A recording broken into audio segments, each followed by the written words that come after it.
Hello everyone, welcome back to our channel.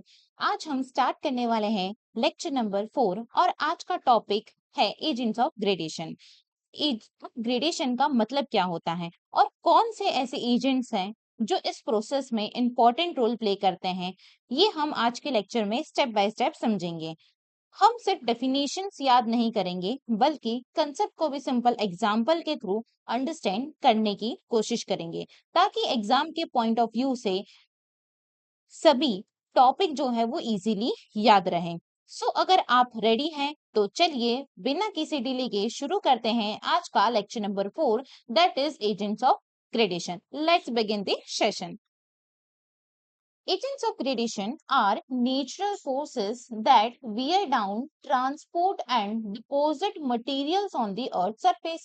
Agents of gradation क्या होते हैं? जो भी नेचुरल फोर्सेस होते हैं, जब ये नेचुरल फोर्सेस जो है वो क्या करते हैं, वो ये अर्थ के सरफेस के ऊपर जो भी मटेरियल प्रेजेंट्स है उसको वियर डाउन करते हैं, यानी उसको ट्रांसपोर्ट करने का काम करते हैं, उसको डिपोजिट करने का काम करते हैं, इसको इरोड करने का काम करते हैं। तो यही इसी तीन चीज की वजह से, यानी इरोजन, ट्रांसपोर्टेशन और डिपोजिशन की वजह से हमको जो लैंड का अपर सरफेस है उसमें हमको डिफरेंसेस देखने को मिलता है कि कभी वो लैंड का सरफेस डिग्रेड होता है, कभी वो लैंड का सरफेस फॉर्म होने लगता है, कभी उसका लेवल जो है वो रफ हो जाता है, कभी उसका लेवल जो है वो स्मूथ हो जाता है, और ये टाइम के साथ कंटिन्यूअसली चेंज होता रहता है।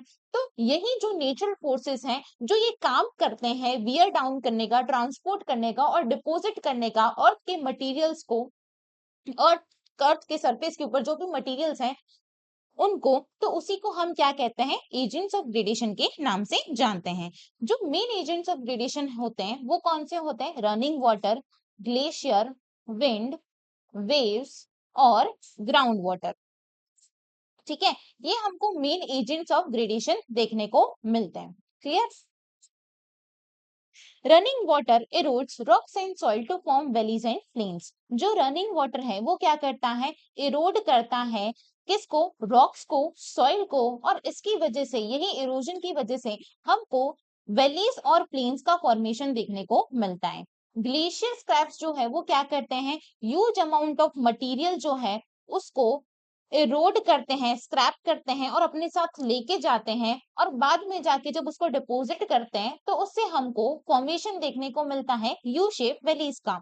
विंड जो है वो क्या करती है? डेजर्ट के अंदर, यानी कहीं पे भी अगर आप जाओगे, जैसे ओपन ग्राउंड में जाओगे, तो ओपन ग्राउंड में जो विंड का फोर्स होता है वो बहुत ज्यादा होता है। ठीक है, तो विंड जब बहुत ज्यादा तेजी से मूव करती है, बहुत ज्यादा स्पीड से चलती है, तो वो क्या करती है? डेजर्ट में जो मिट्टी होती है, जो सैंड होता है, उसको इरोड करती है, उसी सैंड को बाद में जाके दूसरी जगह पे जाके डिपॉजिट कर देती है, जिसकी वजह से हमको सैंड ड्यून्स का फॉर्मेशन देखने को मिलता है। इसी तरह से अगर हम सी वेव्स की बात करें, तो सी वेव्स जो है वो मेजरली इरोजन कहाँ पे करती है? कोस्ट लाइन पे करती है, यानी कोस्टल एरियाज पे हमको इरोजन देखने को मिलता है, और उसी इरोजन की वजह से हमको सी क्लिफ, बीचेस और बेस का फॉर्मेशन देखने को मिलता है। ग्राउंड वाटर डिसॉल्व होता है, डिसॉल्व करता है रॉक्स को, जैसे कि लाइमस्टोन, केव्स को क्रिएट करना, शिंक होल्स बनाना, ये सारे जो फीचर्स होते हैं वो किसके होते हैं? ग्राउंड वाटर के होते हैं। तो इसीलिए ये जो एजेंट्स हमको देखने को मिल रहे हैं, जो डिफरेंट डिफरेंट काम कर रहे हैं, डिफरेंट डिफरेंट जो अर्थ के ऊपर जो सरफेस है उसको कंटिन्यूअसली इरोड और कंटिन्यूअसली फॉर्म करने का काम कर रहे हैं, तो उन्हीं चीजों को हम एक बारी बारी से कंसिडर करेंगे या पढ़ेंगे। सबसे पहला है हमारा running water. River shape the land through the process of erosion. River जो क्या करता है? रिवर है वो क्या करेगा? लैंड को धीरे धीरे करके शेप करने का काम करता है। कैसे? तो वो क्या करता है? इरोजन करता है, ट्रांसपोर्टेशन करता है और डिपोजिशन करता है, जिसकी वजह से हमको वैरायटी ऑफ लैंडफॉर्म्स देखने को मिलते हैं। जो जैसे ह्यूमन का जो लाइफ स्टेज होता है वो तीन पार्ट्स में डिवाइडेड है, जैसे कि चाइल्डहुड,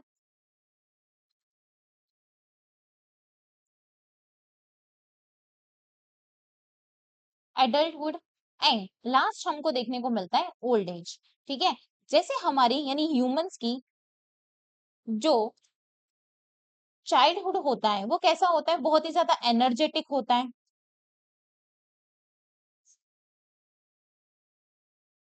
फिर धीरे धीरे करके जब हम एडल्ट हो जाते हैं तो हम मैच्योर स्टेज में आ जाते हैं, और लास्ट में जब ओल्ड एज होती है, ठीक है, तो उसमें हमारी जो बॉडी है बहुत ही ज्यादा वीक हो जाती है। वैसे ही जो रिवर्स होती है, ठीक है, तो रिवर्स के भी हमको 3 कोर्स देखने को मिलते हैं, अपर कोर्स, मिडल कोर्स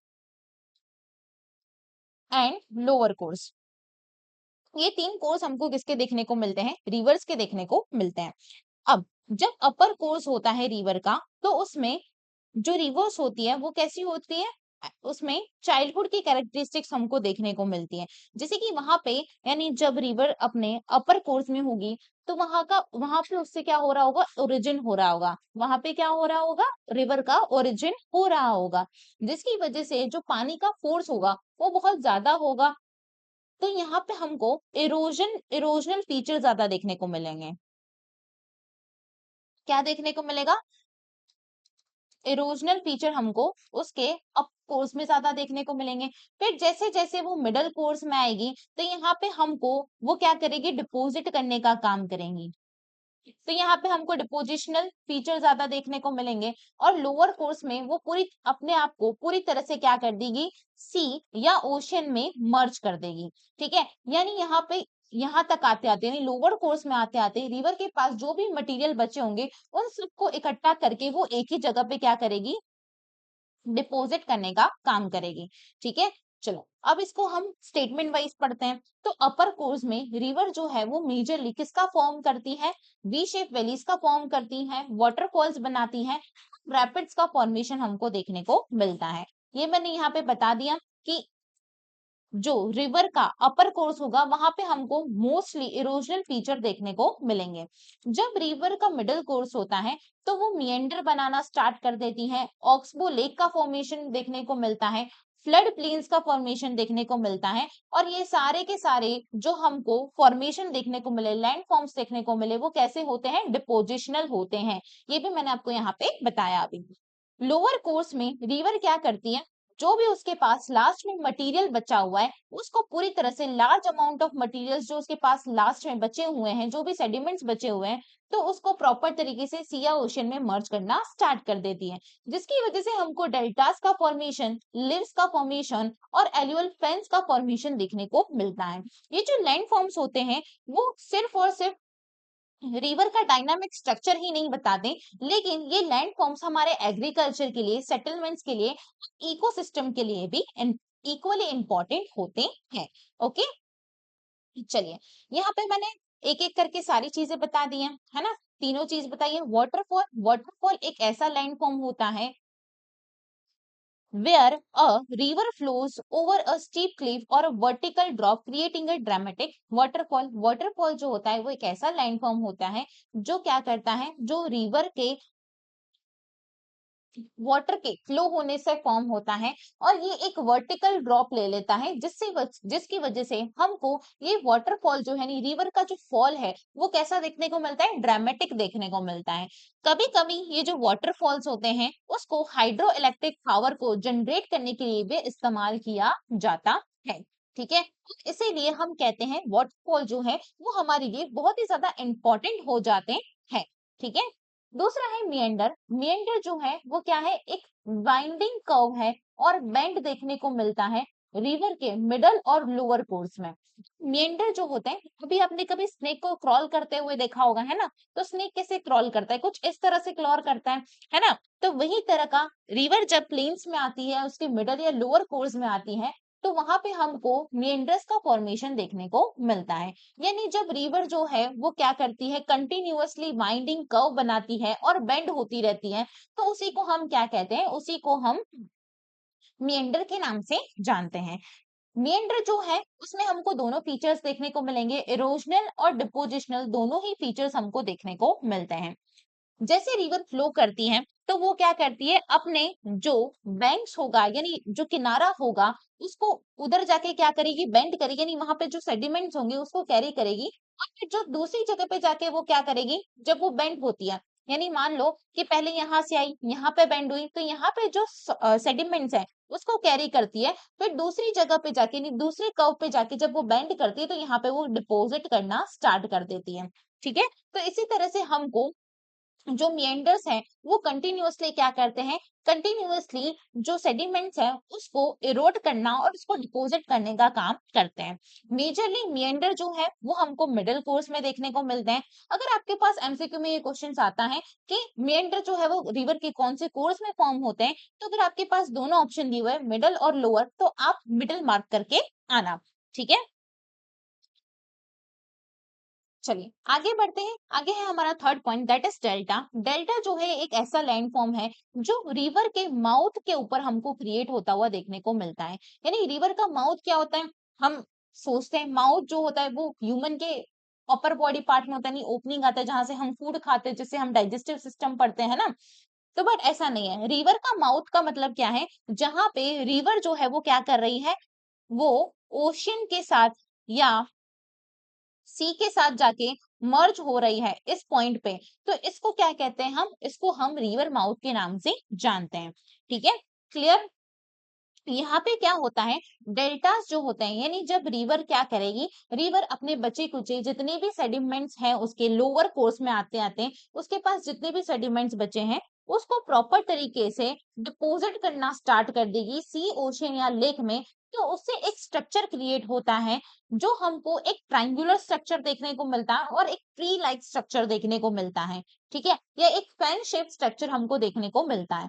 ठीक है, तो इसी जो फैन शेप या ट्रायंगुलर एरिया जो फॉर्म होता है कहाँ पे, रिवर माउथ पे, तो उसको हम क्या कहते हैं, उसको हम डेल्टास कहते हैं। डेल्टास जो होते हैं बहुत ज्यादा फर्टाइल होते हैं क्योंकि वहां पे हमको एल्यूअल सॉइल पाया जाता है। ठीक है, और क्या होता है, एल्यूअल सॉइल हमारे लिए इंपॉर्टेंट माना जाता है क्रॉप्स को ग्रो करने के लिए, और मेजरली राइस और जूट को ग्रो करने के लिए हमारे लिए वो हेल्पफुल माना जाता है या बेस्ट माना जाता है। ठीक है, चलो इसी चीज को हम डायग्राम से देख लेते हैं। यहाँ पे आपको डायग्राम देख रहा होगा, है ना। जब ग्लेशियर्स जो है वो पिघलते हैं, ये देखो ये ग्लेशियर्स दिखने को मिल रहे हैं, जब ये पिघलते हैं तो ये वाटर का यानी रिवर का फॉर्मेशन करते हैं। और यही रिवर जब क्या करती है, एक स्टिक कंटिन्यूअस एक स्टिक जैसा वाटरफॉल, एक वर्टिकल फॉल ले लेती है, तो उसको हम क्या कहते हैं, वाटरफॉल कहते हैं।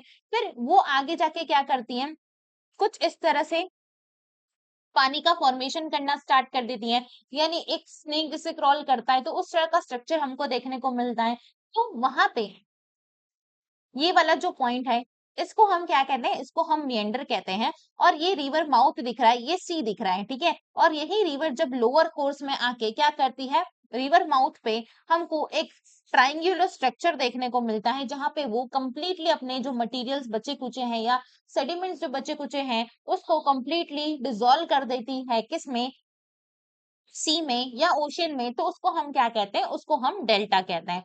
जब मिएंडर्स के आसपास वाला जो एरिया हमको देखने को मिलेगा उसको हम क्या कहते हैं, उसको हम फ्लड प्लेन्स कहते हैं। इसके अलावा जब मैंने तुमको यहाँ पे बताया था कि मिएंडर्स में हमको दोनों फीचर देखने को मिलते हैं, दैट इज हमारा एक एरोजनल और एक डिपोजिशनल।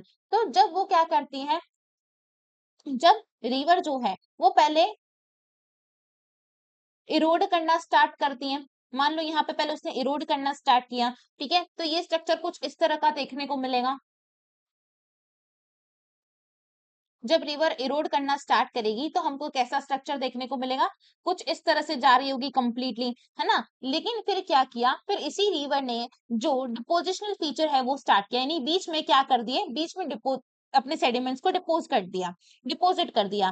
तो एक पार्ट जो वाटर का है वो पूरा अलग हो जाता है, किससे, मिएंडर से या रिवर के फ्लो से।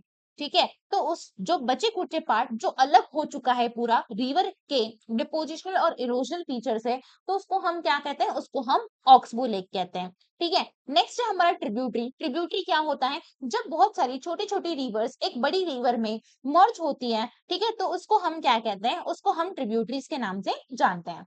चलिए उसको एक एक करके हम इसमें पढ़ेंगे।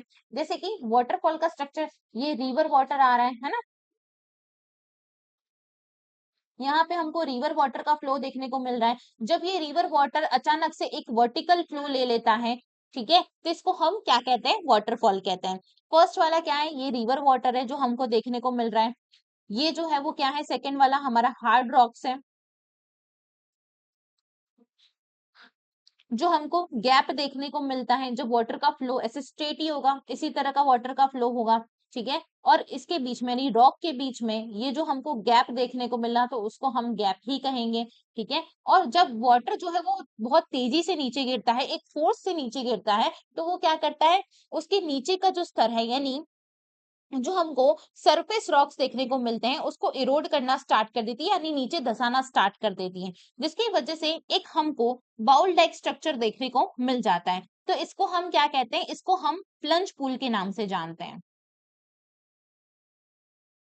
क्या कहते हैं इसको, प्लंज पूल के नाम से जानते हैं। और फिर बाद में वो एज इट इज अपना जो ओरिजिनल फॉर्म था, वैसा ओरिजिनल फॉर्म वो ले लेती है, रिवर्स, ठीक है।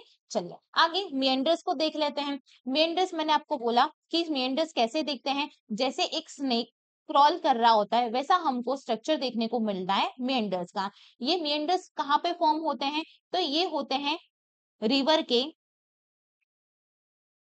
मिडल और लोअर कोर्स में, ठीक है, मिडल और लोअर कोर्स में। जब रिवर जो है वो आती है, धीरे धीरे करके वो यहाँ से क्या करती है, इरोड करना स्टार्ट कर देती है। तो मान लो ये रिवर ऐसे आ रही होगी, इस तरह का स्ट्रक्चर बन रहा होगा, इस तरह से जा रही होगी, है ना। तो पहले इसने क्या किया, पहले इसने इरोड करना स्टार्ट किया, है ना। ये जो डिपो ये बीच का वाला पार्ट था, वो उसने पहले अपने पास ले लिया, इरोजन किया। फिर क्या किया, फिर जब इसके पास सेडिमेंट नहीं बचे, तो यही जहां पे से उसने कर्व लिया, तो वहां पे उसने क्या किया, वहां पे उसने डिपोजिट करना स्टार्ट कर दिया।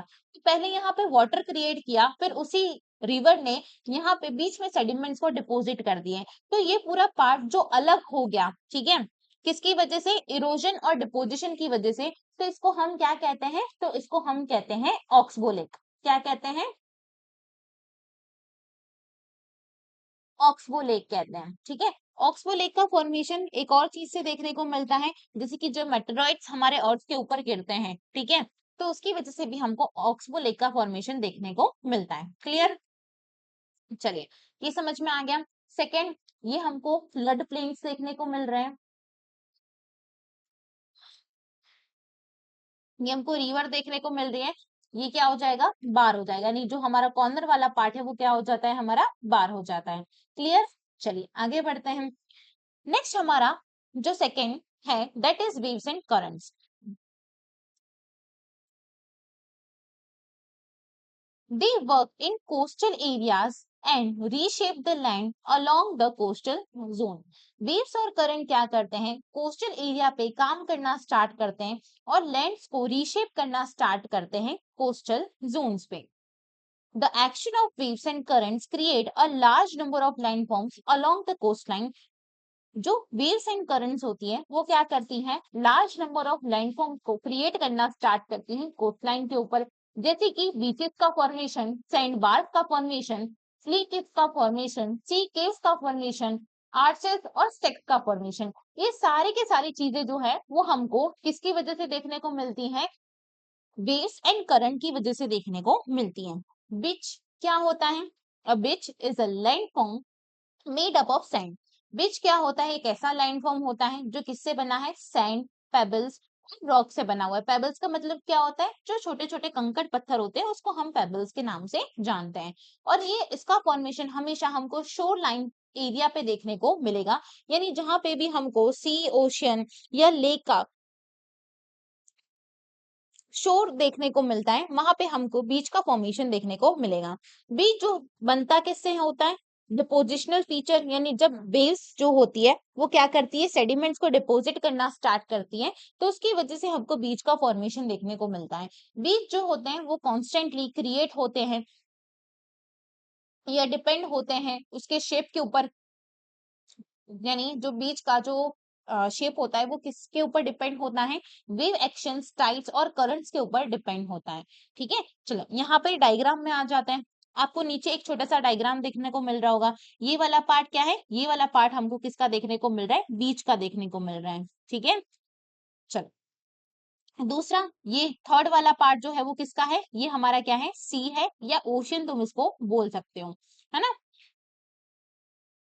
ये वाला पार्ट जो है, सेकेंड वाला पार्ट, वो क्या हो जाएगा, बे हो जाएगा, ठीक है। ये जो हमको एक नोकीला पार्ट देखने को मिलता है, जो किसकी साइड है, सी या ओशन की साइड देखने को मिलेगा, उसको हम क्या कहेंगे, हेडलाइन कहेंगे। ठीक है, ये जो छोटे छोटे कंकड़ पत्थर देखने को मिल रहे हैं, ये जो छोटे मोटे कंकड़ पत्थर देखने को मिल रहे हैं, उसको हम क्या कहते हैं, सैंड बार कहते हैं।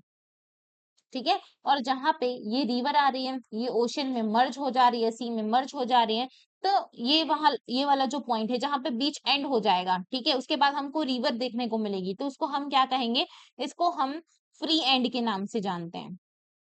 क्या कहते हैं, फ्री एंड के नाम से जानते हैं। ठीक है, तो बेटा मेरा मानना ये है कि आप डेफिनेशन याद करो, उससे अच्छा आप क्या करो, ये जो डायग्राम्स हैं, ठीक है, लेबलिंग के साथ इसको याद कर लो, ताकि आपको जो डेफिनेशंस है वो रटने की जरूरत ना पड़े।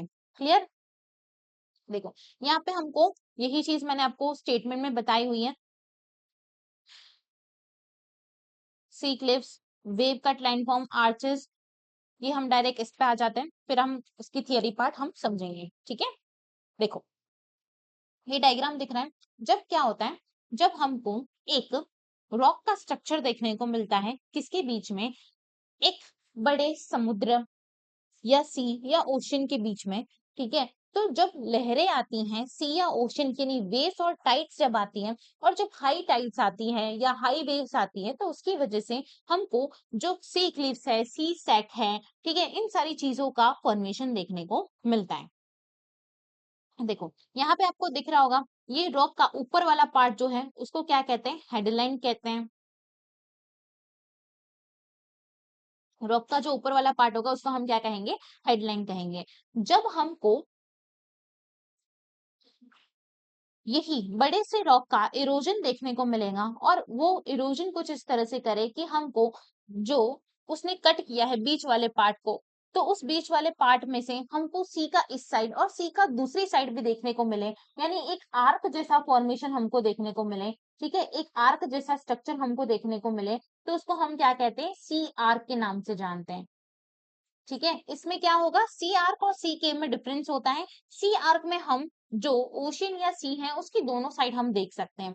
ठीक है, और यही इरोजन की वजह से जब क्या होता है, जब बड़े से रॉक का एक पूरा पार्ट जो है वो अलग हो जाता है, ठीक है, एक पूरा पार्ट जो है वो अलग हो जाता है और बीच में पानी आ जाता है, तो वो जो एक पिलर लाइक स्ट्रक्चर हमको देखने को मिलेगा जो पूरा अलग हो चुका है, उसको हम क्या कहते हैं, उसको हम स्टैक के नाम से जानते हैं या सी स्टैक कहते हैं। ठीक है, क्लियर? और ये होता किस वजह से है, जो हाइट्स आती है यानी हाई वेव्स आती हैं उसकी वजह से हमको इसका फॉर्मेशन देखने को मिलता है। चलो दूसरे पे आ जाते हैं। जब हमको क्या देखने को मिलता है, एक बड़े से पत्थर में, यानी यहाँ पे देखो इस वाले पार्ट में, ये जो बड़ा सा पत्थर हाई वेव्स आने की वजह से, ये पहले एक स्मूथ सरफेस था, लेकिन अब ये क्या हो जाए, एक रफ सरफेस बन जाए, यानी एक रफ जैसा स्ट्रक्चर हमको देखने को मिले, यानी वो धीरे धीरे इरोड करता जा रहा है, किसको, रॉक्स को, किसकी वजह से, हाई वेव्स और करंट्स की वजह से। ठीक है, तो ये वाला जो पार्ट है उसको हम क्या कहेंगे, जो हमको स्मूथ नहीं दिख रहा है, अब रफ देखने को मिल रहा है, तो इसको हम सी क्लिफ कहते हैं। क्लियर? चलो, अब क्या होता है कि यही इरोजन की वजह से, यानी यही वेव्स आने की वजह से, जब रॉक जो है वो बहुत ज्यादा ही इरोड हो जाए, लेकिन उतना इरोड ना हो पाए कि वो पूरी तरह से एक आर्क का शेप ले ले, यानी आ, यहाँ पे देखो, है ना, इस वाले पार्ट में देखो, मान लो इसने क्या किया, यहाँ से जो वेव्स आ रही थी उसने कुछ पार्ट को इरोड कर दिया, ठीक है, लेकिन वो पार्ट जो प्रॉपर तरीके से एक आर्क का शेप नहीं लिया इसने, मतलब इसका दूसरी साइड हमको विजिबल नहीं है, अभी भी कुछ रॉक बचा हुआ है। ठीक है, तो उसमें हम क्या कहते हैं, उसी को हम सी केव कहते हैं। क्या कहते हैं, सी केव के नाम से जानेंगे। ठीक है, समझ में आया? चलो अब थियोरेटिकल पार्ट पे चल लेते हैं। कुछ कॉमन लैंडफॉर्म्स हैं जो कोस्टल एरिया पे हमको देखने को मिलते हैं, जैसे कि सी क्लिफ्स हो गए। ठीक है, सी क्लिफ्स क्या होती हैं, steep rocks face formed as a wave undercut the base of the coast. अभी मैंने तुमको उसमें बता दिया कि जब हमको एक रॉक पूरा ऐसे देखने को मिल रहा है, लेकिन वो जो वेव्स आ रही है वो क्या कर रही है, इसको इरोड कर रही है, और जब ये एक रफ सरफेस में फॉर्म हो जाता है तो इसको हम सी क्लिफ कहते हैं। वेव कट प्लेटफॉर्म क्या होता है, फ्लैट एरिया लेफ्ट बिहाइंड सी क्लिफ रिट्रीट, एक फ्लैट एरिया जो बच जाता है सी क्लिफ को रिट्रीट करने के बाद।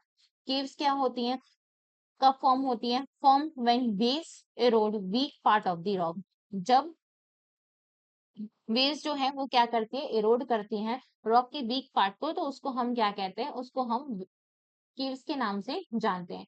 आर्चेस और केव में डिफरेंस है, आर्चेस में आप दोनों साइड सी या ओशन को जो है उसको विजिबल कर सकते हो, ठीक है, लेकिन केव्स में आपको एक ही साइड देखने को मिलेगी, याद रखना, ठीक है। आर्चेस क्या होते हैं, created when caves on opposite side of a headland meet.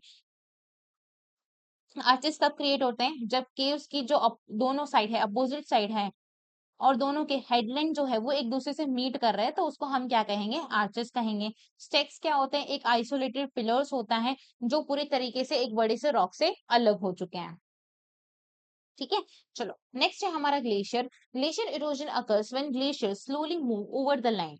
Glacier erosion कब होता है, जब ग्लेशियर जो है वो स्लोली मूव करते हैं लैंड की तरफ, जिसकी वजह से हमको फॉर्मेशन देखने को मिलता है कुछ कॉमन लैंडफॉर्म्स का, जैसे कि यू शेप वैलीज का फॉर्मेशन, सर्क्यूस का फॉर्मेशन, एरिट्रीज का फॉर्मेशन, हैंगिंग वैलीज, जॉर्ड्स का फॉर्मेशन, ये सारी चीजों का फॉर्मेशन देखने को मिलता है। यू शेप वैली क्या होती है, जब ग्लेशियर वाइडन होते हैं और डिपेंड होती है रिवर वैलीज, तो उसकी वजह से हमको यू शेप वैलीज का फॉर्मेशन देखने को मिलता है। सर्किस क्या होते हैं, एक बाउल शेप डिप्रेशन देखने को मिलता है ग्लेशियर के हेडलाइन हेड के ऊपर, तो उसको हम सर्किस कहते हैं। एरिट्रीज क्या होती है, जो शार्प रिजेस होती है वैलीज के बीच में, तो इसको हम एरिट्रीज कहते हैं। हैंगिंग वैली क्या होती है, आपने आपके रेफ्रिजरेटर में देखा होगा, जो जब बर्फ जम जाती है, कुछ इस तरह का स्ट्रक्चर आपके जो फ्रिज का अपर वाला पार्ट है उसमें ऐसे हैंग कर रहा होगा, है ना, किसका, बर्फ का, आइस का, तो उसको हम क्या कहेंगे, जब यही तरह का स्ट्रक्चर हमको माउंटेन्स पे देखने को मिले तो उसको हम हैंगिंग वैलीज कह देते हैं, ठीक है। जॉर्ज क्या होते हैं, deep narrow inlets created when the sea floods glacier valleys, एक डीप नैरो इनलेट्स जो क्रिएट होते हैं जब सी फ्लड्स आते हैं ग्लेशियर वैलीज के ऊपर। चलो इसको हम डायग्राम से समझते हैं। सबसे पहले ये हमको माउंटेन दिख रहा है, माउंटेन दिख रहा है ना, माउंटेन का ये हमको एक शार्प एरिया देखने को मिल रहा है, देखने को मिल रहा है, ठीक है। वो क्या कर रहा है, वैलीज को बना रहा है, वैलीज के बीच में एक हमको शार्प एरिया देखने को मिला, उसको हम क्या कहते हैं, एरिटी कहते हैं, ठीक है। दूसरा सर्किस, एक बाउल जैसा स्ट्रक्चर हमको देखने को मिलेगा ग्लेशियर में, ठीक है, तो उसको हम सर्किस कहेंगे। और तीसरा, जब दो माउंटेन्स के बीच में हमको एक छोटा सा चलने जैसा रास्ता देखने को मिलता है, उसको हम क्या कहते हैं, उसको हम पास कहते हैं, ठीक है। हैंगिंग वैलीज मैंने तुमको यहाँ पे बता दिया। दूसरा, यू शेप वैलीज क्या होती है, यू शेप वैली मैंने तुमको अभी बताया, जब ग्लेशियर जो है वो फॉर्म हो रहे हो और बीच का दोनों दो जगह पे, इन दो ग्लेशियर्स के बीच में बीच वाला जो एरिया है वो क्या कर रहा हो, नीचे धस रहा हो, तो हमको एक यू शेप जैसा स्ट्रक्चर देखने को मिलता है, तो उसको हम यू शेप वैलीज के नाम से जानते हैं, ठीक है।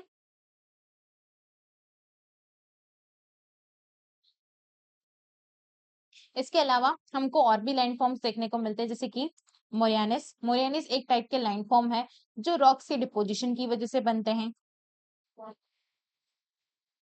सॉइल के डिपोजिशन की वजह से बनते हैं और डेब्रिस के डिपोजिशन की वजह से फॉर्म होते हैं, ठीक है। They are formed when the glacier melts and deposit the material it has eroded from the land. ये फॉर्म तब होते हैं जब ग्लेशियर मेल्ट करते हैं और डिपोजिट करते हैं मटेरियल को लैंड के फॉर्म में। कुछ डिफरेंट टाइप के हमको मोरियानिस देखने को मिलते हैं, lateral moraines, terminal moraines and medial moraines. Lateral moraines कहाँ पे देखने को मिलते हैं, जो ग्लेशियर है उसकी साइड पे देखने को मिलेंगे। टर्मिनल मोरियानिस हमको ग्लेशियर के एंड पे देखने को मिलते हैं और मेडियल मोरियानिस ग्लेशियर्स के, दो ग्लेशियर्स के बीच में देखने को मिलते हैं, ठीक है। चलो यहाँ पे मैं आपके लिए और इजी बना देती हूँ।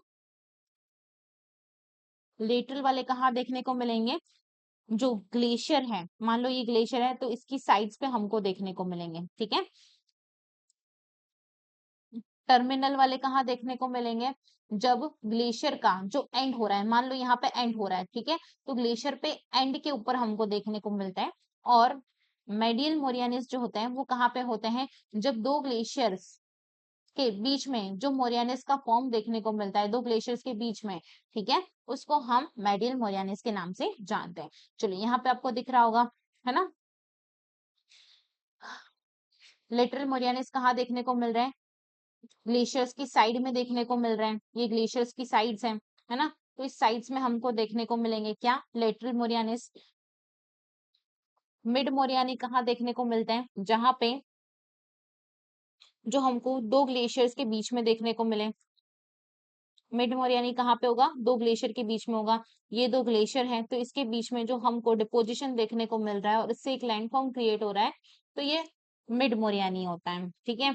टर्मिनल मोरियानी जहां पे ग्लेशियर का एंड हो रहा है, ये एंड हो रहा है, ठीक है, यहाँ से क्या बन रहा है, फिर ये ग्लेशियर पिघल के वाटर का फॉर्मेशन ले रहे हैं, रिवर बना रहे हैं, तो यहाँ पे जो ग्लेशियर का एंड देखने को मिला, तो यहाँ पे क्या बनेगा? टर्मिनल मोरियानी बनेगा, ठीक है। चलो नेक्स्ट पार्ट है हमारा wind. Wind erosion occurs when strong wind pick up and carry away loose particles of a sand and soil, gradually shaping the landscape. Wind erosion हमको कब देखने को मिलता है? जब strong winds चलती हैं, ठीक है, और वो क्या करती है? वो अपने साथ कैरी करती हैं कुछ लूज पार्टिकल्स को, जो हमको सैंड के देखने को मिलते हैं, सॉइल के देखने को मिलते हैं, जिसकी वजह से हमको ग्रेजुअली लैंडफॉर्म्स का फॉर्मेशन देखने को मिलता है, ठीक है। ये जो प्रोसेस है क्रिएट करता है, बहुत सारे डिफरेंट लैंडफॉर्म्स को बनाता है, ठीक है, जैसे कि यार्डिंग्स का फॉर्मेशन होता है, वेंट्रीफेक्ट्स का फॉर्मेशन देखने को मिलता है, डिफ्लेशन हॉलोज बनते हैं, डेजर्ट पेवमेंट्स बनते हैं, ये सारे हमको कॉमन लैंडफॉर्म देखने को मिलते हैं। और ये सारे के सारे हमको कहाँ देखने को मिलेंगे? ये सारे हमको देखने को मिलेंगे हमारे डेजर्ट वाले एरिया में। यार्डिंग्स क्या होते हैं? Which are streamline rock ridges carved by the wind. एक स्टीम लाइन रॉक रिजेस जो होंगी, जो विंड की वजह से फॉर्म होती हुई देखने को मिलती है, तो उसको हम क्या कहते हैं? उसको हम यार्डिंग्स कहते हैं। वेंटिफेक्ट्स क्या होता है? Which are rocks polished and shaped by a sand blasting. Ventifacts rock polished होते हैं और जो बनती कैसे हैं? सैंड ब्लास्टिंग से इसका फॉर्मेशन होता है। डिफ्लेशन हॉलोज जो होते हैं, एक स्वेलो डिप्रेशन देखने को मिलता है, जो मटेरियल के लूज होने की वजह से बना हुआ है। डेजर्ट पेमेंट्स क्या होते हैं? एक फ्लैट सरफेस जो छूट चुका है और वहां से फाइनर पार्टिकल्स जो है वो ब्लोन हो चुके हैं, यानी एक ऐसा फ्लैट सरफेस जहां पे हमको फाइनर पार्टिकल्स पहले देखने को मिलते थे, वो कंप्लीटली ब्लोन हो चुके हैं, यानी वहां से हट चुके हैं। ये जो कॉमन लैंड फॉर्म्स है जो हमको देखने को मिलते हैं, जो क्या करते हैं, जो इन्फ्लुएंस भी करते हैं सेटलमेंट पैटर्न्स को, एग्रीकल्चर को, एराइड रीजन्स में, ठीक है। चलो, और इसीलिए डेजर्ट में हमको कुछ टूरिस्ट और जियोलॉजिस्ट का अट्रैक्शन भी देखने को मिलता है। क्लियर? कुछ dunes are hills or ridges of a sand formed by the wind in a desert area along a sandy coast. Dunes क्या होती है? एक टाइप की हिल्स होती है, रिजेस होती है, जो सैंड से बनी हुई होती है, और ये हमको डेजर्ट एरिया में देखने को मिलेंगी। कहाँ पे? सैंडी कोस्ट जहाँ पे होगा वहां पे, ठीक है। कुछ सेवरल टाइप्स की हमको ड्यून्स देखने को मिलती हैं। कौन कौन सी? बैरकन dunes which are crescent shaped and formed in area with limited sand and a single wind direction. जो बैरकन ड्यून्स होती हैं वो क्रीसेंट शेप्ड होती हैं। इस टाइप के जो ड्यून्स है वो हमको लिमिटेड एरिया में देखने को मिलेंगे, और इसमें जो सैंड होता है, सैंड का जो प्रोपोर्शन होता है वो लिमिटेड होता है, और इसका जो डायरेक्शन होता है वो सिंगल विंड के डायरेक्शन से, यानी एक ही तरफ, जब एक ही तरफ की हवा चल रही है, एक ही डायरेक्शन की जब हवा चल रही है, तो उससे इसका फॉर्मेशन होता है। लॉन्गिट्यूडनल ड्यून्स जो होती हैं वो क्या होती हैं? Which are long ridges formed parallel to the prevailing wind. Longitudinal dunes वो होती हैं जो लॉन्ग रिजेस में बनती हैं, और वो पैरेलल होती हैं किसके? प्रिवेलिंग विंड के। Star dunes which have multi arms and forms where wind comes from different direction. Star dunes जो है, जब हवाएं अलग अलग डायरेक्शन में चल रही हो, तो उसकी वजह से हमको स्टार ड्यून्स का फॉर्मेशन देखने को मिलता है। पैराबोलिक ड्यून्स क्या होते हैं? एक यू शेप ड्यून्स बनती हैं, जो क्या करती हैं? वेजिटेशन को स्टेबलाइज करने का काम करती है, तो उसको हम पैराबोलिक ड्यून्स कहते हैं। For humans, dunes acted as a natural barrier against desertification and wind erosion. Humans के लिए dunes जो है वो एक नेचुरल बैरियर की तरह काम करती हैं। किसके अगेंस्ट? डेजर्टिफिकेशन के अगेंस्ट और विंड इरोजन के अगेंस्ट, जो कुछ एरिया प्रोवाइड करती है टूरिज्म के लिए और एडवेंचर स्पोर्ट्स के लिए। In some coastal areas they protect settlements from strong sea winds and waves. कुछ कोस्टल एरियाज में ये जो ड्यून्स है वो क्या करती हैं, सेटलमेंट को प्रोटेक्ट करती हैं, ठीक है, ताकि जो स्ट्रॉन्ग विंड्स चल रही है उसकी वजह से हमको हमारा जो घर है, जो फ्लड्स आ रहे हैं, जो हाई वेव्स आ रही है, तो उसको रोकने में ये हमारी हेल्प करती हैं। In addition sand dunes in some time used as a construction purpose. कभी कभी सैंड ड्यून्स जो है उसको हम कंस्ट्रक्शन पर्पस के लिए भी इस्तेमाल करते हैं। चलिए ग्राफ पे आ जाते हैं।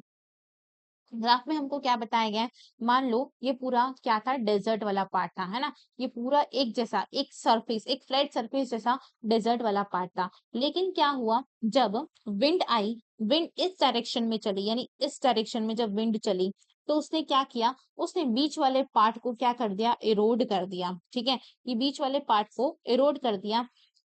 क्यों, क्योंकि ये बहुत ज्यादा वीक था, तो इसका इरोजन हो गया और आजू बाजू हमको एज इट इज स्ट्रक्चर देखने को मिला। तो इसके बीच ये दोनों जो होते हैं वो क्या बनते हैं, इसको हम यार्डिंग्स कहते हैं। क्या कहते हैं, यार्डिंग्स कहते हैं, ठीक है। च- ये हमको हार्ड रॉक देखने को मिलेगी, तभी ही इरोड नहीं हुई, है ना। ये कैसी देखने को मिलेगी, हार्ड रॉक देखने को मिलेगी, जो विंड जो है उसको इरोड नहीं कर पाई। देखो यहाँ पे हमको रियल स्ट्रक्चर देखने को मिल रहा है, जैसे कि ये वाला पार्ट, है ना, ये वाला पार्ट क्या हो जाएगा, यार्डिंग्स हो जाएंगे। बीच वाला पार्ट इरोड हो गया, तो वो सॉफ्ट रॉक था इसलिए इरोड हो गया, और जो ऊपर बचा वो क्या है, हमारा हार्ड रॉक है, इसलिए वो इरोड नहीं कर पाई, ठीक है। चलो दूसरे पे आ जाते हैं। जब विंड जो है वो ब्लो करती है, ठीक है, तो तुमने देखा होगा कभी कभी कोई कार्टून्स वगैरह आपने देखे हो, तो उसमें दिखाया जाता है कि अगर जैसे बहुत ज्यादा डेजर्ट वाला एरिया है, तो एक पर्सन जा रहा होता है डेजर्ट वाले एरिया में, है ना, बहुत प्यास लगी होती है उसको, वो खो गया होता है डेजर्ट में, तो उसको इमेजिनेशन होता है कि आगे जाके क्या है, पानी मेरे को देखने को मिल रहा है, मतलब आगे पानी है, मैं वहां तक पहुंच जाऊंगा तो मेरे को पानी मिल जाएगा, ऐसा इल्यूजन क्रिएट होता है। लेकिन अगर रियल में देखा जाए तो रियल में डेजर्ट में भी हमको पानी देखने को मिलता है, तो जो पानी वाला एरिया होगा तो उसको हम क्या कहेंगे, उसको हम ओसिस के नाम से जानते हैं। क्या कहते हैं, ओसिस के नाम से जानते हैं, ठीक है। विंड जो है वो ये ओसिस की तरफ मूव करती है। अब नेक्स्ट, जो सैंड विंड की वजह से जो सैंड, जैसे इस तरह से विंड आ रही है, तो यहाँ पे जो सैंड होगा उसको इरोड करेगी इस डायरेक्शन में, तो ये थर्ड वाला जो देखने को मिल रहा है वो क्या है, जो सैंड ब्लोन अवे हो गया है, यानी उड़ गया है, ठीक है। फिर जो एक स्टीप स्लोप जैसा स्ट्रक्चर हमको देखने को मिलता है, जब मिट्टी एक जगह से इरोड होगी तो एक जगह पे डिपॉजिट होगी, यहाँ तो पानी देखने को मिल रहा है, तो पानी जैसा स्लोप, यानी सैंड वाला पार्ट फिर एक थोड़ा सा स्लोप आ गया सैंड से भरा हुआ, तो ये जो स्लोप है उसको हम क्या कहते हैं, उसको हम वाटर टेबल के नाम से जानते हैं, ठीक है। ड्यून्स पे आ जाते हैं। हमको डिफरेंट टाइप की ड्यून्स देखने को मिलती हैं, जैसे कि ये तुमको देखने को मिल रहा है ना, बर्कन ड्यून्स हमको देखने को मिलती है, एक ज्यादा इसकी हाइट नहीं होती है, नॉर्मल हाइट होती है, और इसके बाद का जो सरफेस होता है वो कैसा होता है, फ्लैट होता है। ट्रांसवर्स ड्यून यानी जो हमको कंटिन्यूअस देखने को मिलेगी। Next, star dunes, star dunes जो है वो हमको अलग अलग डायरेक्शन में देखने को मिलती है, यानी कुछ इस तरह से हमको इसका फॉर्मेशन देखने को मिलता है, ये अलग डायरेक्शन में, ये अलग डायरेक्शन में, ये अलग डायरेक्शन में बना हुआ है, तो इसको हम क्या कहते हैं, इसको हम स्टार ड्यून्स कहते हैं। चलिए नेक्स्ट है हमारा underground water. Underground water specially in areas of limestone और soluble rocks create unique landform called crust topography through chemical weathering and erosion। Underground water जो है वो हमको स्पेशली इसका अंडरग्राउंड वाटर की वजह से जो फॉर्मेशन होता है, ठीक है, वो कहाँ पे होता है, वो हमको लाइमस्टोन वाला एरिया, नहीं जहाँ पे हमको लाइमस्टोन के रॉक्स देखने को मिलेंगे उसको वो ज्यादा इरोड करता है, जिसकी वजह से हमको डिफरेंट लैंडफॉर्म्स का फॉर्मेशन देखने को मिलता है, ठीक है। और यही लैंडफॉर्म्स का फॉर्मेशन जब होता है तो ये डिफरेंट डिफरेंट चीजों की वजह से होता है, एक केमिकल वेदरिंग की वजह से और दूसरा इरोजन की वजह से। कुछ कॉमन लैंडफॉर्म्स ऐसे होते हैं जो हमको फॉर्म होते हुए देखने को मिलते हैं अंडरग्राउंड वाटर की वजह से, जैसे कि केव्स बनना, ठीक है। केव्स एक हॉलो शेप स्ट्रक्चर होता है जो फॉर्म होता है एसिडिक वाटर जब डिसॉल्व हो जाता है रॉक्स के साथ, तो उससे हमको केव्स का फॉर्मेशन देखने को मिलता है। स्टेलेस्टाइट क्या होते हैं? स्टेलेस्टाइट वो होते हैं जिसको हम हैंगिंग वैलीज कहते हैं, यानी जब रॉक्स जो है वो सीलिंग के ऊपर यानी केव की सीलिंग के ऊपर क्या करते हैं, हैंग करते हैं, तो उसको हम क्या कहते हैं, उसको हम स्टेलेसाइट कहते हैं। स्टेलेग्माइट किसको कहा जाता है? एक यही हैंगिंग जैसा स्ट्रक्चर। देखो यहाँ पे मैं आपको दिखा देती हूँ, है ना, ड्रॉ करके थोड़ा सा। मान लो ये केव है, केव के ऊपर वाले पार्ट यानी सीलिंग वाले पार्ट पे जो हमको रॉक्स लटकते हुए देखने को मिलते हैं, तो उसको हम क्या कहते हैं? उसको हम स्टेलेसाइट कहते हैं, स्टेलेटाइट्स कहते हैं, ठीक है। और यही इसी तरह के पार्ट जो है वो हमको कहाँ पे देखने को मिले, केव के फ्लोर पे देखने को मिल जाए, तो उसको हम क्या कहेंगे? स्टेलेग्माइट्स कहते हैं। क्या कहते हैं? स्टेलेग्माइट्स कहा जाता है ना। और अगर यही जो है केव में ऐसे छोटे छोटे गड्ढे पड़ जाए, तो उसको हम क्या कहते हैं? उसको हम शिंक होल के नाम से जानते हैं। Clear? These landforms are important for human because caves and underground rivers provide source of a fresh water. ये जो लैंडफॉर्म है वो हमारे लिए इंपॉर्टेंट माने जाते हैं। क्यों? क्योंकि हम क्या करते हैं, ये जो केव्स है और अंडरग्राउंड रिवर्स हैं, यही हमको क्या करती है, फ्रेश वाटर का सोर्स भी देखने को मिलती हैं। इसके अलावा यहाँ पे टूरिज्म भी हमको देखने को मिलता है। कुछ केव जो है वो हमारे कल्चरल और रिलीजियस सिग्निफिकेंस के लिए भी इंपॉर्टेंट मानी जाती हैं। स्टेलेग्माइट और सेलेसाइट जो होते हैं वो क्या करते हैं, जियोलॉजिस्ट को अट्रैक्ट करते हैं, एडवेंचरिस्ट को अट्रैक्ट करते हैं, और ये वैल्यूएबल माने जाते हैं स्टडी और रिक्रिएशन के लिए। देखो यहाँ पे हमको स्ट्रक्चर देखने को मिल रहे हैं, जैसे कि जब यहाँ पे रिवर फ्लो हो रही है, रिवर फ्लो होती है,